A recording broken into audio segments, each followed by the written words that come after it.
ಮಂಗಳೂರು ಮಹಾನಗರ ಪಾಲಿಕೆ ಕಚೇರಿಯಲ್ಲಿನ ತಮ್ಮ ಕಚೇರಿಯಲ್ಲಿ ಸೋಮವಾರ ಸುದ್ದಿಗೋಷ್ಠಿಯನ್ನುದ್ದೇಶಿಸಿ ಮಾತನಾಡಿದ ವಿಧಾನ ಪರಿಷತ್ ಸದಸ್ಯ ಐವನ್ ಡಿಸೋಜಾ ಅವರು ರಾಜ್ಯದ 13 ನದಿಗಳು ಕಲುಷಿತಗೊಂಡಿರುವ ವರದಿಯಿದೆ. ನೇತ್ರಾವತಿ ನದಿಯೂ ಇದರಲ್ಲಿ ಸೇರಿದ್ದು ನಗರ ಪಾಲಿಕೆಯ 60 ವಾರ್ಡ್ಗಳಿಗೆ ನೀರು ಪೂರೈಕೆಯ ಪ್ರಮುಖ ಜೀವನದಿ ಇದಾಗಿರೋದ್ರಿಂದ ಈ ವಿಚಾರ ಗಂಭೀರವಾಗಿದೆ ಎಂದರು. ಬೆಂದೂರ್ವೆಲ್ನಿಂದ ಎಂಸಿಎಫ್ಗೆ ಹಾದು ಹೋಗುವ ಲೈನ್ನಲ್ಲಿ ಪೂರೈಕೆಯಾಗುವ ನೀರು ಸಂಸ್ಕರಣೆಯಾಗದೆ ಅಲ್ಲಿನ ವಾರ್ಡ್ಗಳ ಜನರಿಗೆ ಪೂರೈಕೆಯಾಗಿದೆ ಎನ್ನಲಾಗುತ್ತಿದೆ. ಈ ಬಗ್ಗೆ ಪಾಲಿಕೆ ಆಯುಕ್ತರು ತಕ್ಷಣ ಕ್ರಮ ವಹಿಸಿ ಪ್ರಯೋಗಾಲಯದ ಮೂಲಕ ವರದಿ ತಯಾರಿಸಿ ಸರ್ಕಾರಕ್ಕೆ ನೀಡಬೇಕು ಎಂದು ಒತ್ತಾಯಿಸಿದರು. ಎಸ್ಟಿಪಿಗಳ ನಿರ್ವಹಣೆಯಲ್ಲಿ ಆಡಳಿತ ನಡೆಸುತ್ತಿರುವ ಬಿಜೆಪಿ ಸಂಪೂರ್ಣ ವಿಫಲವಾಗಿದೆ. ನಾವು ಶುದ್ಧ ಕುಡಿಯುವ ನೀರು ನೀಡುತ್ತಿರುವುದಾಗಿ ಹೇಳಿರುವ ಮೇಯರ್, ಆಡಳಿತ ಪಕ್ಷದ ಹಿರಿಯ ಸದಸ್ಯರು ಕಾಂಗ್ರೆಸ್ ಅವಧಿಯಲ್ಲೂ ಹೀಗೆ ನೀರನ್ನು ಪೂರೈಸಲಾಗುತ್ತಿತ್ತು ಎಂಬ ಉಡಾಫೆಯ ಉತ್ತರ ನೀಡಿದ್ದಾರೆ. ಕಳೆದ 5 ವರ್ಷಗಳಿಂದ ಇವರೇನು ಕತ್ತೆ ಕಾಯುತ್ತಿದ್ದಾರೆ ಎಂದು ಐವನ್ ಅಸಮಾಧಾನ ವ್ಯಕ್ತಪಡಿಸಿದರು.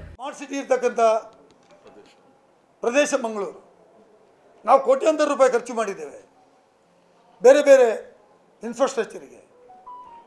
ಆದರೆ ಕುಡಿಯುವ ನೀರಿನ ಸಮಸ್ಯೆ ಪರಿಹಾರ ಮಾಡಲಿಕ್ಕೆ ನಗರ ಪಾಲಿಕೆ ಏನೂ ಕ್ರಮ ತಗೊಳ್ಳಿಲ್ಲ. ಕಳೆದ 5 ವರ್ಷದಿಂದ ಜಲಸಿರಿ ಯೋಜನೆ ಇನ್ನೂ ಜಾರಿಗೆ ತರಲಿಲ್ಲ. ರಸ್ತೆಗಳನ್ನು ಕಡಿತ ಮಾಡುವುದು ಮಾತ್ರ ಅವರು ಮಾಡ್ತಕ್ಕಂಥ ಕೆಲಸ.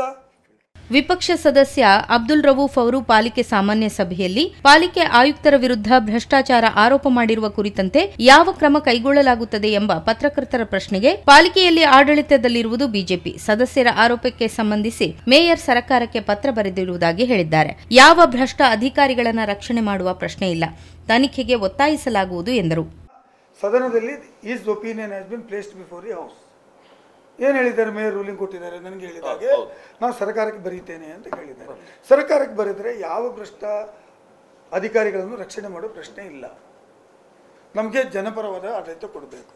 ಅಧಿಕಾರಿಗಳ ಬಗ್ಗೆ ಏನಾದರೂ ಭ್ರಷ್ಟಾಚಾರದ ಆರೋಪ ಬಂದರೆ ಅದನ್ನು ತನಿಖೆ ಮಾಡಲಿಕ್ಕೆ ನಾನು ಸೇರಿ ಸರ್ಕಾರವನ್ನು ಒತ್ತಾಯ ಮಾಡ್ತೀನಿ.